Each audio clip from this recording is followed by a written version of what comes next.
Last কয়েকটা tutorial আগে আপনারা দেখেছেন যে টেক্সট স্টাইলটা আপনি কিভাবে এডিট করেন। তো ডাইমেনশন স্টাইল যেটা, সেটা টেক্সট স্টাইলের মতো একদম সেম ওয়ার্ক ফ্লোতে এটা কাজ করে। এটা হোম ট্যাবের ভিতরে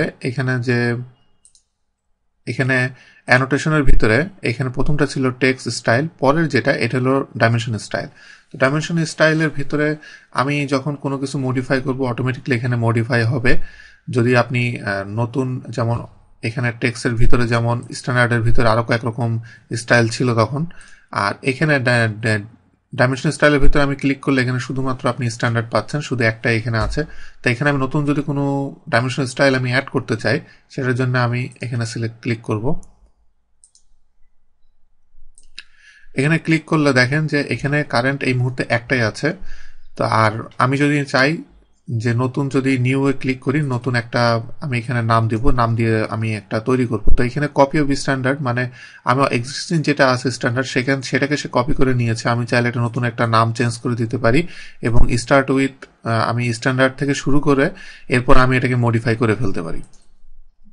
এভাবে আপনি নতুন একটা ডাইমেনশন স্টাইল আপনি অ্যাড করতে পারেন। কিন্তু আমি এখানে যেটা করব সেটা হলো মডিফাই করব। এখানে আমি যদি মডিফাই ক্লিক করি, তাহলে স্ট্যান্ডার্ড যে ডাইমেনশন যেটা আছে সেটাকে আমি যদি মডিফাই করি, এখানে প্রত্যেকটা ট্যাব আকারে আলাদা আলাদা খুব অর্গানাইজ ভাবে দেয়া আছে। আমার পক্ষে এখানে প্রত্যেকটা ট্যাবের ভিতরে কি কি আছে এটা সবগুলো বলা খুবই ডিফিকাল্ট, বাট আমি বেসিক সেগুলো আমি আপনাদেরকে বলছি। যেমন লিনিয়ার ডাইমেনশন যেটা, সেটা লিনিয়ার ডাইমেনশনের ভিতরে এখানে দেখেন যে লিনিয়ার ডাইমেনশন যেগুলো শো করছে, এখানে ডেসিমেলে আছে। আমি ডেসিমেলের প্রিসিশন যদি চেঞ্জ করে 0.0 দিয়ে দিই, তাহলে ডানে দেখেন এখানে একটা প্রিভিউ শো করছে। এখানে এই প্রিভিউটা আপনি যেইটার ভিতরে যান এই প্রিভিউটা শো করবে। তো প্রিভিউটা শো করছে যে একটু আগে যেটাতে ছিল এটাতে ছিল 0 পরিমাণ বেশি ছিল বলে এতগুলা ঘর পর্যন্ত এসেছে। তা আমি এটা কমিয়ে দিলাম এবং এরপরে এই যে প্রিসিশন যে ইউনিট ফরম্যাটের ডিগ্রি যেটা, যেমন এইখানে এই যে ডিগ্রির ফরম্যাট যেটা, ডিগ্রির ফরম্যাট আমি এখানে ডিগ্রি, মিনিট, সেকেন্ড এইভাবে দিই, এটা ওইভাবে আপনাকে এখানে শো করবে। বা গ্রেডিয়েন্ট আপনি দিতে পারেন, গ্রেডিয়েন্ট এখানে শো করবে। তো আমি এটা দেওয়ার পরে আমি যদি এটা ওকে দিই, দিয়ে ক্লোজ দিই, দেখেন এটা কিভাবে চেঞ্জ হয়ে গেল।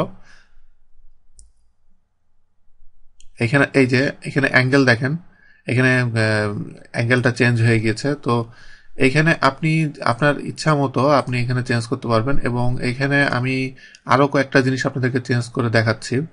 এখানে ইউনিট ফরম্যাট আপনি চাইলে যদি আমি আর্কিটেকচারাল দিই, তাহলে সে অটোমেটিক প্রিসিশন এইভাবে সে কাউন্ট করবে, আপনি কিভাবে প্রিসিশন চান সেটা।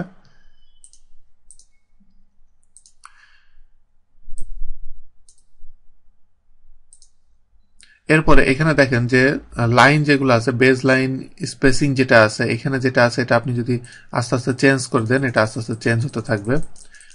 এরপরে এখানে সাবট্রেস যদি দেন, ডানে খেয়াল করেন ডিম লাইন 1 আমি যদি সরিয়ে ফেলি, দেখেন কোনটা চলে যাচ্ছে, এটার প্রত্যেকটার একটা করে লাইন এখান থেকে সরে যাচ্ছে। তো এইভাবে আপনি যে লাইনগুলা এখান থেকে আপনি কন্ট্রোল করতে পারবেন চাইলে। এরপরে অ্যারো যেটা আছে, যে এই যে অ্যারোগুলা দেখেন, এই অ্যারোর যে অ্যারো সাইজ আমি এখান থেকে যদি চেঞ্জ করে দিই, তাহলে এখানে যে অ্যারো সাইজটা এখানে ছোট হয়ে গেল। আমি এটা যদি ক্লোজ দিই, দেখেন অ্যারো সাইজগুলা কিন্তু ছোট হয়ে গিয়েছে এবং এখানে আর্কিটেকচারাল যে ডাইমেনশনটা আমি দিয়েছি সেই ডাইমেনশন এটা চলে গিয়েছে। এভাবে আপনি এটার ভিতরে ডাইমেনশন স্টাইলের ফুল কমপ্লিট কন্ট্রোলটা আপনি এটার ভিতরে রাখতে পারবেন। এখানে টলারেন্স যদি আপনি ডিজাইনের ভিতরে টলারেন্স শো করেন, তাহলে সেক্ষেত্রে আপনি এখানে যেমন লিমিট দেওয়ার পরে, এখানে দেখেন লিমিট দেওয়ার পরে এখানে কি শো করছে, উপর নিচে দুইটা। তো এইভাবে আপনি যদি টলারেন্স শো করেন, টলারেন্সের আইটেমগুলো এখানে মডিফাই করতে পারবেন।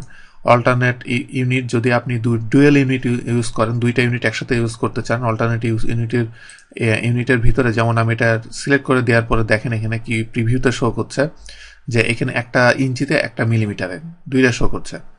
তো এটাই আর কি, যে আপনি এখানে আপনার ইচ্ছা মতো ডাইমেনশন স্টাইলটা আপনি ইউজ করতে পারবেন।